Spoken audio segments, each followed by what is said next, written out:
Can the Bible be used to prove the theory of evolution? Does the Bible reflect different species of humans? When we look at Genesis first chapter, we can see that the writer says that God said, let us make man in our image, after our likeness.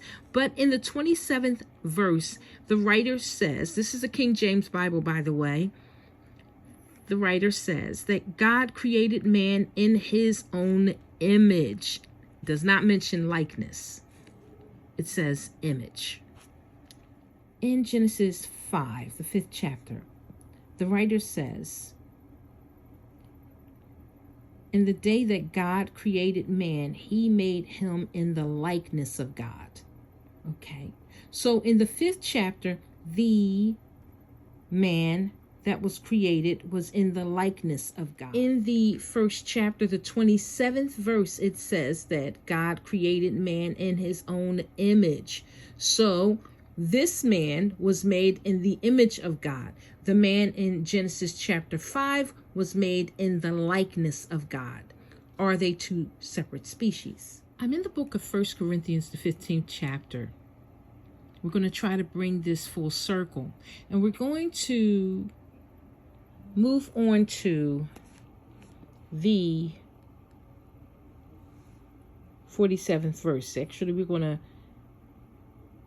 look at the 46th verse, where the writer says, howbeit, okay, 45th verse. And so it was written, the first man, Adam, was made a living soul. The last Adam was made a quickening spirit.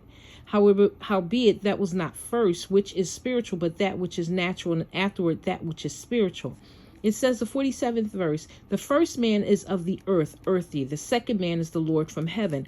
I don't know what this word Lord means. We do know that this word is of English origin, and it is not an ancient word. And we have to look further than the Hebrew in order to understand the book of Genesis, because the book of Genesis reflects a group of gods, not one God. Hebrews believe in one God. This is an ancient African story because the story takes place in Ethiopia. Ethiopia could have been Kenya during that period, but we want to consider that the writer specifically states that the garden was in Ethiopia. We want to move on to the 48th verse, which says, as is the earthy, such as they are earthy, as is the heavenly, such as they are heavenly. We need to consider this verse when we're reading Genesis, the first chapters to the 5th chapters, and considering whether these are different species of human beings. When the writer refers to Adam and then goes to man and then goes back to Adam, and then when we look at the female, the male, and the woman, we should consider that. Lastly, we're going to look at Genesis, the 4th chapter, and we see where Cain is concerned because he's being driven out from the face of the earth. Now, there are many people who believe that the word earth represents the whole planet. Cain was not being pushed out of the planet Earth. He was being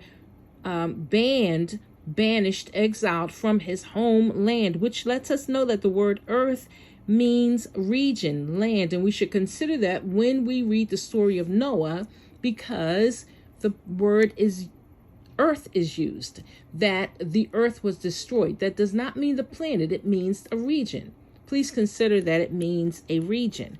And we want to take a look at the fact that Cain is saying that everyone that findeth me shall slay me. That means, does this mean that there are other species of humans, other people who are living other than Adam and Eve,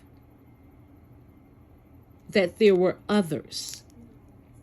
We're going to go back to chapter 5, where the writer says that he called their name Adam in the day when they were created. And then Adam had this son. The son was in his likeness